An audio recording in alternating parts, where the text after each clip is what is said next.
Welcome back, everyone, from that music break. Now, obviously, if you're listening on the podcast, you just heard a little bit of a cool musical transition. You didn't really hear all the crazy music we chose, but that is okay. Also, shout out to the YouTube people, because now I've got the camera rolling, and they are going to enjoy this daily Anchor rant, and they can check that out on YouTube. Now, today we're going to be talking about something which is some different tips to learn complicated grammar tenses.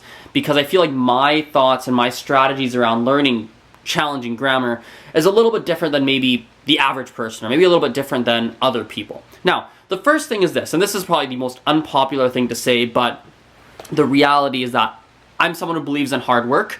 Anyone who follows my vlog on YouTube, you guys know that I work quite a bit. And so when it comes to complicated grammar, the number one thing is you need to understand that it will take time. You need to be patient, keep chipping away time after time after time, day after day after day, month after month, keep chipping away. Sooner or later, your brain will grasp it.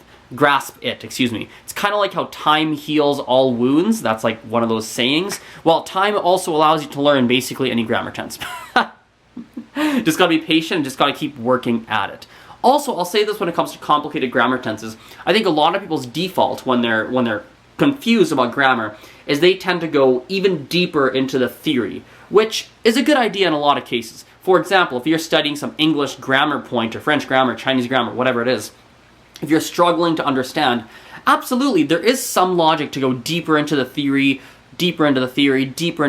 try and understand it at an intellectual level. But at some point, you need to understand that just reading it in a textbook or reading it in some whatever, or watching videos online, that's only going to get you so far, because you're probably confused. The biggest reason you're probably confused is because that grammar point that you're studying in a different language likely doesn't exist in your language, your native language, or any language that you speak, which is why it's so foreign to you, which is why you're having a hard time understanding that concept, right? That's typically where it stems from.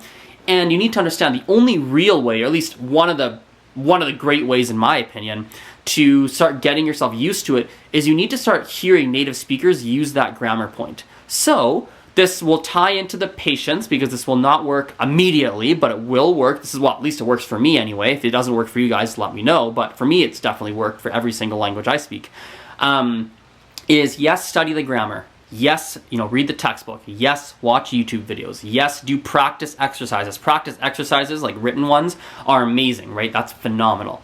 But once you've done that, you've done a lot of that, now what you need to do is you need to do lots of listening practice. Like watch TV, listen to native speakers, and you need to specifically be listening for that grammar point that you are struggling with. Now, I'm going to jump on a bit of a tangent. What if you're a beginner? What if you're a beginner and you're like, well, AZREN, if I watch TV, listen to the radio, etc., I'm not going to understand anything, right? What am I going to do then? Very fair point. Excellent point. You have some options. Option one, I will often do music, and I will listen to I'll have the lyrics open as I listen to songs, because then you could read and hopefully catch that grammar point as you are reading the lyrics as you're listening to the song. I think also understanding if you're a beginner and you're struggling with some grammar point, understand that, hey, you're a beginner, you're going to struggle with a whole bunch of different things. Just the reality of being a beginner in a language. So you're going to struggle with a lot of things. Whatever you're struggling with now is probably one of the least of your problems if you're a real beginner, because you're going to struggle with something else very soon. So be like, oh, this is hard.